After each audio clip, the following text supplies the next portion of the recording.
Welcome.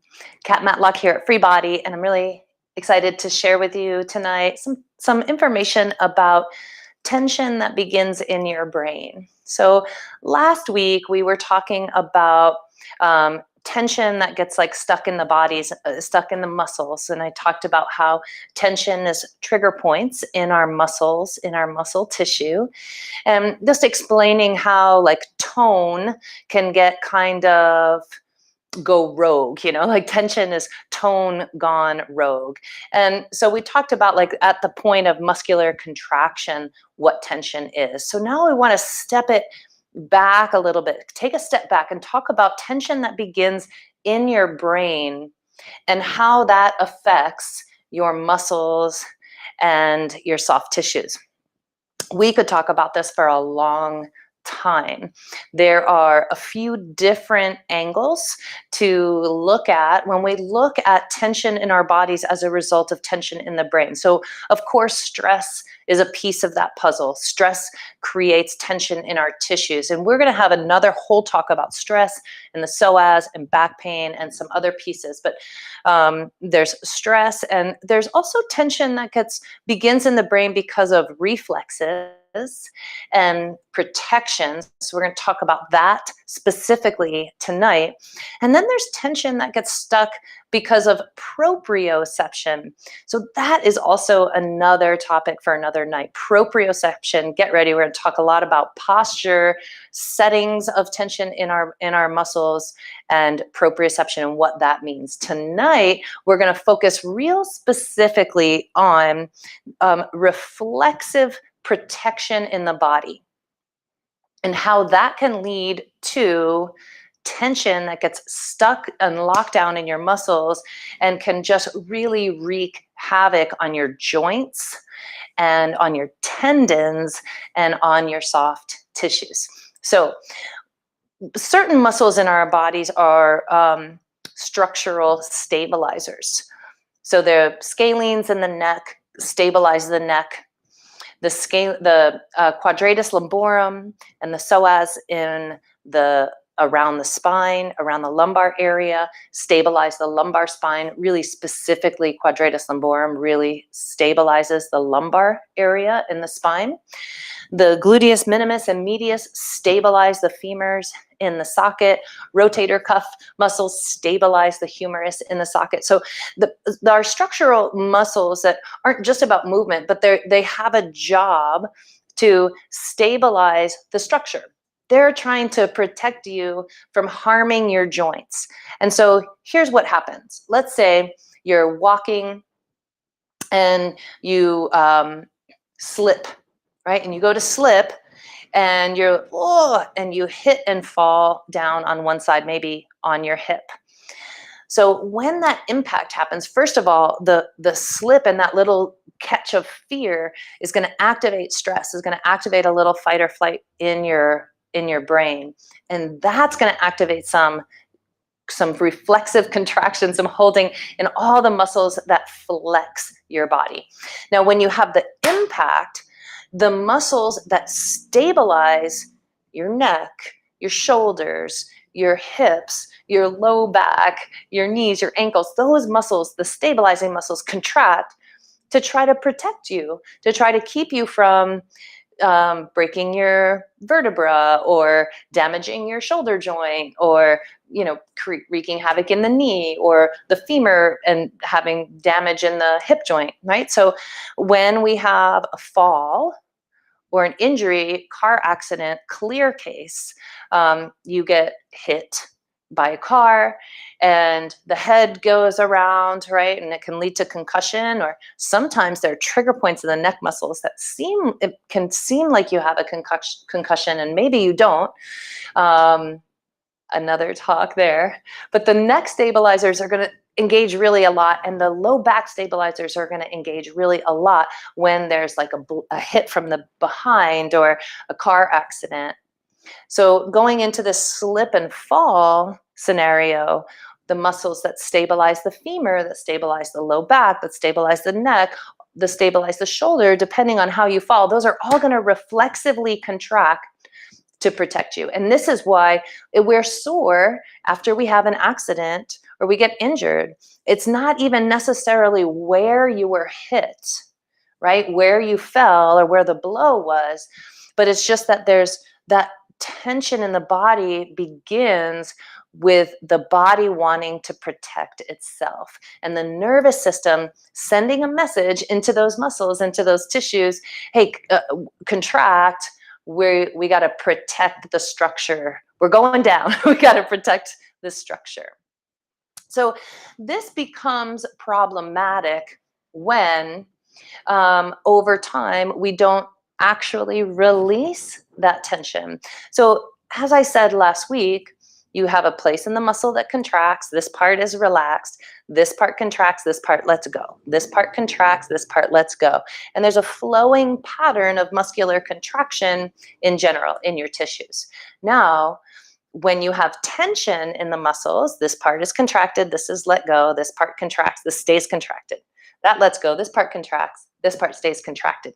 This is tension in the muscles, it's stuck. Now, what happens when we fall or get hit or have an accident or an injury, the muscles that stabilize the structure contract, and they contract just like get everything on board. So they'll contract kind of haphazardly, just grab whatever to try to stabilize. Now, sometimes that tension stays stuck in the muscle and it becomes trigger points. And over time, they can get bigger and bigger and worse and worse. And it's also the reason, so when we have an accident, this is important. This is so important. When you have an accident or fall, crash, whatever, and you get injured and the contraction that happens at the time of that accident becomes what I call a tensional recipe in your body. Your body learns, oh, when there's certain conditions, I contract this, this, this, and this, and this all together. And this is why sometimes, and it files that away, right? Because our brains like habits. Our brains like to do things like the same way over and over and over again. Habit, habit, habit, habit. So we file that recipe card of tension in the brain, and then 10 years later, you have a little slip, not a big deal, but you start to feel some of that contraction happen, and then maybe over a period of a day or so, all of a sudden, all the parts that contracted the first time you fell when you really were injured, all your body can go and contort back into that position at the time of the original fall, which may have been 5, 10, 15, 20 years ago. And you think, oh, there's my old injury. My old injury is back. Well, yes and no. Yes, in the sense that your brain has pulled that recipe card out of the shadows and contracted in that same pattern, all the things that it did that first time. And so this is why we can feel an injury that we felt years and years ago come back.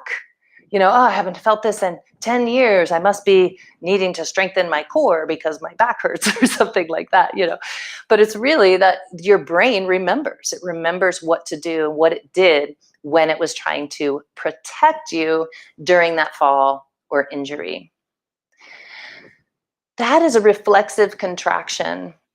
And the thing is, the hopefulness in that is that it lodges in your muscles like any other trigger points that can happen from like overuse, repetitive use injury, all these other ways that we can get stuck in tension. That tension can lodge in your muscles. It's the same result. It becomes trigger points. Trigger points are focal points of tension in the muscles. Focal points of tension in your muscles can cause pain, sensation, nerve-like symptoms, dysfunction, loss of range of motion. Often you could feel it in the joints and think you might have a joint-related issue, but it might just be imbalanced pull on that joint because of this tension that's stuck in the muscles. So what do you do, right? You're having a resurfacing of an old injury, or just have this like deep nagging ache. You have this tension that's coming from your brain. Remember, we're going to talk about stress and tension another time. that is definitely brain-induced tension, and that is a whole subject. That is a whole wonderful talk that we'll have. But that we get this tension, what do? You go see a trigger point therapist, do your deep breathing, belly breathing exercises, or you work on yourself. You get some foam rollers and some balls and some self-trigger point tools, and you do self-trigger point release. Self-trigger point release can be done, and it's actually, if you just know where to go, it's pretty easy. You just roll around on a ball and it feels so good. And when you know you're in that right spot, when you're like, oh my God, I've been waiting 10 years for that spot to be pressed on, and you can do it yourself. So you can check it out on my YouTube channel. If you're watching this on YouTube right now, subscribe, comment below too. I like to hear the comments of like, did this kind of hit a bell for you? Does this make sense to you? Do you have any questions about this talk? I really like to see the comments, or maybe an aha moment of like, oh yeah, that's why every time that I have a little slip, that old, back thing acts up, or that old knee thing acts up. So look at the YouTube channel, look at the videos, look at the Instagram videos, Facebook videos, all the places, and look in the website, freebodynow.com. Look under self-care classes, and you'll see a bunch of courses that I've created teaching you exactly where to go. Take the ball, put it here. If you have pain in your shoulder, put it back here. You can fix it. Oh, and speaking of shoulders, I'm starting a 3-week course, April 15th, on shoulders. So you can see that also on the website. But the thing is, it's so empowering. You can fix so much of pain and tension in your body.